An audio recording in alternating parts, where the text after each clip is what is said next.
So, it's interesting watching social media because all the conspiracies on both sides are coming out, right? And so there's the thought of this was a big media mass manipulation.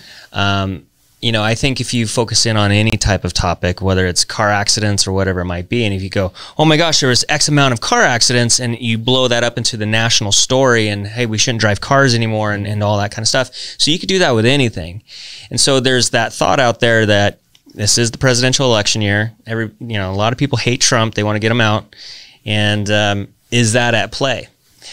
Good question. I do not know, to be honest with you. Yeah. I mean, I don't see how a pandemic that wasn't started by Trump could be blamed on Trump. I know they're trying to say that his reaction time was slow and this and that, but if you really kind of look at all the timelines, the Democrats were actually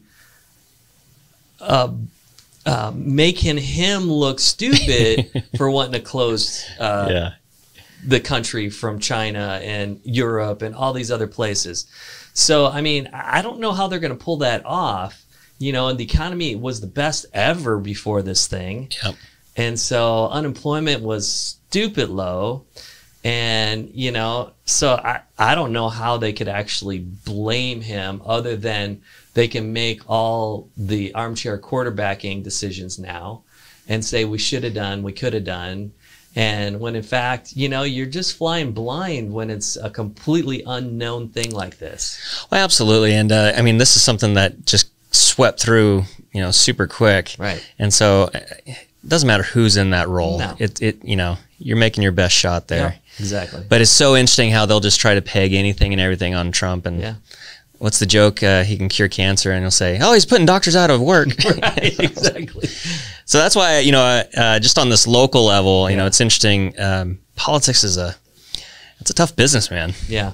Well, and and this particular position, city council, is nonpartisan. So, we're not Republican, Democrat. Mm-hmm. I'm nonpartisan. I'm literally a registered nonpartisan. So I'm neither or.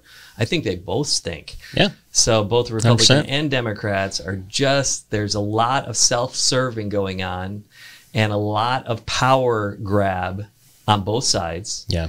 And so I think the American people get lost in that shuffle. Yeah. So and what's sad to see is during the shutdown, we did it for a reason to protect people that were at risk and whatnot and flatten the curve and all those kind of things. But the unintended consequences of that, you see suicides going up, abuse, drug addiction, all that kind of stuff is happening. And so it'll be interesting once the dust settles to see how much damage was actually done. And that's where I think you're going to see a lot of studies taking place just on those points right there. I mean, you're going to see a lot of what could we have done better. Analyzing, this is going to be analyzed to death.